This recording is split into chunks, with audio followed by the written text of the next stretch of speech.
행복한 삶을 위한 건강 솔루션. 안녕하세요. 아나운서 장유주입니다.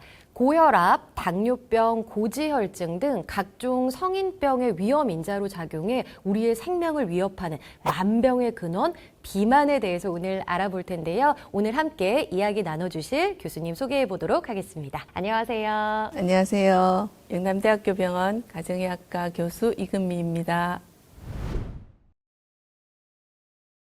저희 이제 비만에 대해서 좀 이야기를 해볼 건데요. 이 비만이 정확하게 어떤 정도면 비만이다가 정해져 있죠. 체질량 지수를 가지고 가장 많이 쓰는데요. 킬로그램으로 측정한 체중을 미터 단위로 측정한 신장의 제곱으로 나눈 값을 체질량 지수라고 이야기합니다.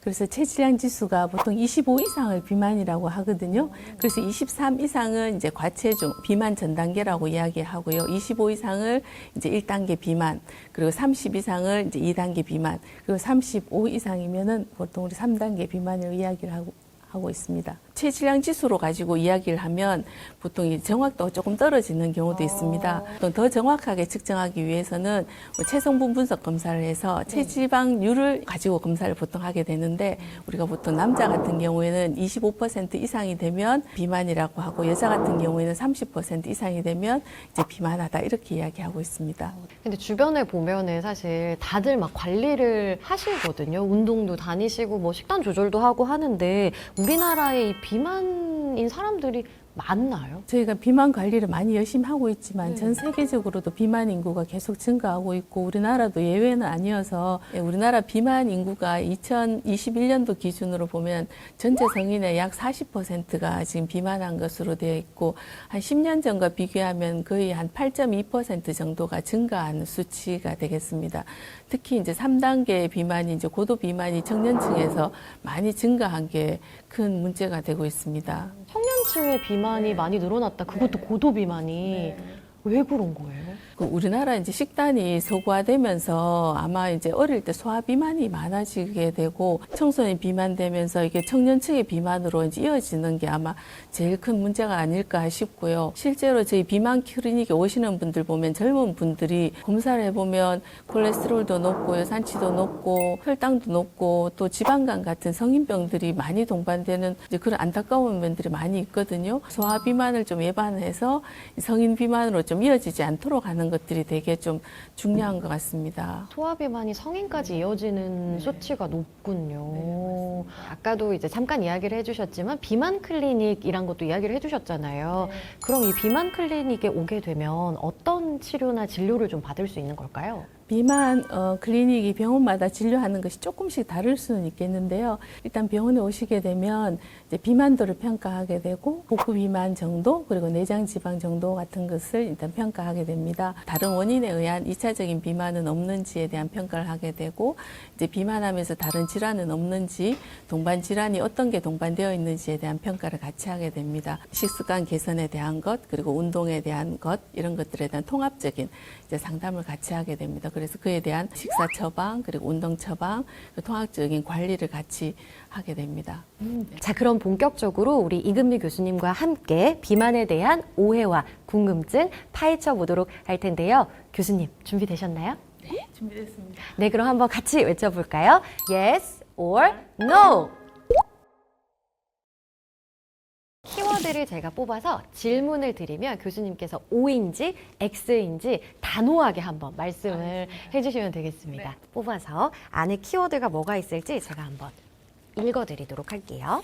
첫 번째 키워드는 바로 약입니다. 시중에서 판매 중인 다이어트 보조제 효과가 있을까요? 없을까요? OX 하나, 둘, 셋! X인가요? 네. X인가요? 네. 네, 시중에서 판매하는 다이어트 보조제는 일부 성분이 체중 감량 효과가 있다고 식약처에서 일단 인정은 받았는데 그 효과가 굉장히 미미합니다. 그래서 전문의약품으로는 이제 판매될 수가 없고 식사 조절이라든지 운동이라든지 그런 거 반드시 같이 하셔야만 효과를 보실 수가 있습니다. 그 효과가 굉장히 미미합니다. 그럼 사실 그 보조제를 먹지 않아도 식사 조절이랑 운동을 하면 살이 빠지는 거잖아요. 맞습니다. 그렇죠? 네. 그렇군요. 이게 돌아가는 길만 있군요. 이 비만과 관련된 건 밤새도 이야기해도 사실 궁금한 것도 많고 그럴 것 같은데 다이어트라는 키워드인데요. 굶는 다이어트는 무조건 요요 현상이 발생할까요? O, X 교수님의 대답은 O입니다. O인가요? 네, 무조건 네. 우리 인체는 이제 체지방이 이제 몸에서 빠져나가게 되면 아주 위기 상황으로 받아들이게 됩니다. 포만감을 가지는 그런 렙틴이라는 호르몬이 있는데 그런 경우는 많이 떨어지게 되고요. 식욕을 조절하는 호르몬 중에서 그렐린이라는 호르몬이 있거든요. 그렐린 같은 경우에는 이게 많이 증가돼요. 그럼 아무래도 우리가 많이 폭식하거나 과식하는 쪽으로 많이 돌아가게 됩니다. 운동을 같이 병행하지 않고 먹는 것, 그렇게 절식하는 쪽으로만 다이어트를 하게 되면 아무래도 근육 위주로 빠지기 때문에 지방보다는 근육 위주로 빠지면 기저대사율이 떨어지게 되고 더 쉽게 증가하게 되는 그런 대사로 돌아가게 되는 거죠. 아무래도.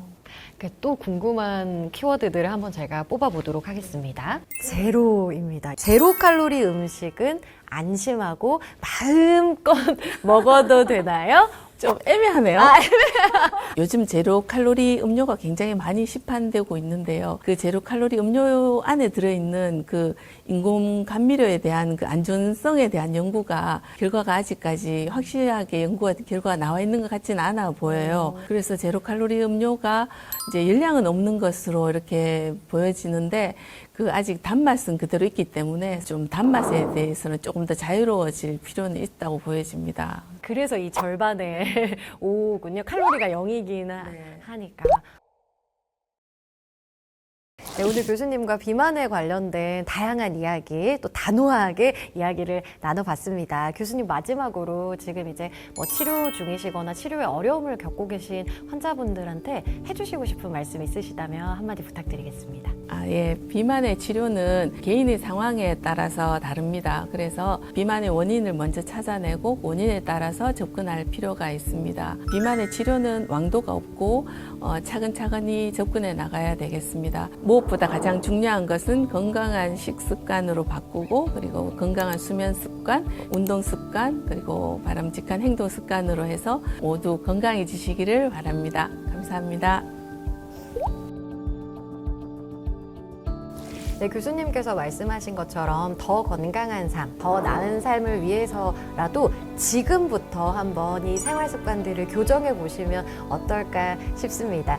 행복한 삶을 위한 건강 솔루션, 저희는 다음 이 시간에 더 유익한 정보로 돌아오도록 하겠습니다. 고맙습니다.